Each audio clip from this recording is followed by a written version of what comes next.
បាទជំរាបសួរពុកម៉ែបងប្អូនទាំងអស់គ្នាថ្ងៃនេះទិញវីដេអូមួយកុំឲ្យពុកម៉ែបងប្អូនបានទស្សនាណាបងប្អូនមានម៉ាស៊ីនចូលមកច្រើនថ្មី108បងប្អូនណាចូលមកច្រើននេះសិតតែ108អត់សូវមាន120នៅក្នុងធំច្រើន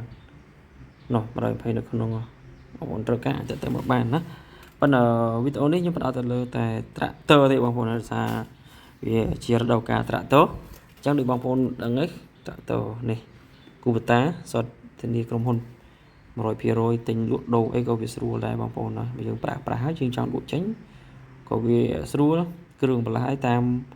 ភូមិតាមស្រុកតាមអីក៏វាស្រួលដែរបងប្អូនណា tractor នេះមួយអញ្ចឹងខ្ញុំជម្រាបជូនដំណឹងពិសេសមួយបងប្អូននេះខ្ញុំបានព័ត៌មានពិសេសមួយគឺសម្រាប់ពុកម៉ែបងប្អូនដែលនៅខេត្តកំពង់ឆ្នាំងខេត្តពោធិ៍សាត់ខ្ញុំនិយាយតែពីរខេត្តហ្នឹងឯងបងកំពង់ឆ្នាំងពោធិ៍សាត់ហើយកំពង់ឆ្នាំងលើកលែងស្រុក2អត់រកបញ្ចូលទេស្រុកកំពង់លែងហើយស្រុកជលគិរី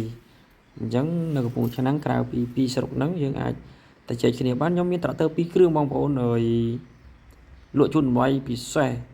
និយាយថាត្រាក់ទ័រតែ2គ្រឿងឯងតម្លាក់ជូនតម្លៃពិសេសដោយសារឲ្យគេមានកម្មវិធីពិសេសសម្រាប់2គ្រឿងហ្នឹងអញ្ចឹងបើសិនពុកម៉ែបងប្អូនចង់បានតើមកខ្ញុំ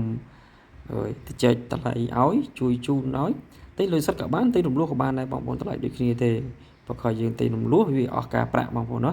ប៉ុន្តែនេះតែតម្លៃពិសេសបងប្អូនតម្លៃពិសេសដែលបងប្អូនមិនពិបាកប្រាប់បងប្អូនណាបងប្អូនហើយបណ្ដៃដោយសារគោលការណ៍របស់ក្រុមហ៊ុនគេអត់ឲ្យយើងផ្សាយតម្លៃពេញហ្នឹងទេដោយសារវាធ្លាប់មានបញ្ហាពេលដែលខ្ញុំផ្សាយតម្លៃអញ្ចឹងទៅតើតែបងប្អូនផ្សេងទៀតគាត់ទៅសួរវាតម្លៃប៉ុណ្ណឹងតម្លៃប៉ុណ្ណឹងវាធ្វើឲ្យវាច្បុះច្បល់បងប្អូនដោយសារអានេះអីវ៉ាន់នេះវាអត់នៅនឹងទេបងប្អូនវាឡើងវាចុះវាឡើងវាចុះចាំថ្ងៃតាមខែអញ្ចឹងបើសិនជាបងប្អូនខ្ញុំដាក់វីដេអូថ្ងៃហ្នឹងស្អាតតែមួយអាទិត្យក្រោយពីរអាទិត្យក្រោយឬមួយខែក្រោយឬពីរខែក្រោយបងប្អូនឃើញវីដេអូបងប្អូនទៅសួរ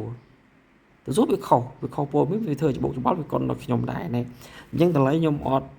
បញ្ចេញនៅក្នុងនេះទេចាំបងប្អូនតាក់ទងមកខ្ញុំនឹងប្រាប់តម្លៃបងប្អូនប៉ុន្តែមានតែ2គ្រឿងឯងបងប្អូនតែត្រាក់តូឯណាបញ្ជាក់ថាមានតែត្រាក់តូ2គ្រឿងតែជូនពុកម៉ែបងប្អូនតម្លៃពិសេសកក់តាមរយៈខ្ញុំឲ្យបងប្អូនខំរកខ្ញុំមកហើយបងប្អូនចង់បានរំលោះក៏បានទិញលុយសុទ្ធក៏បានដែរខ្ញុំមាន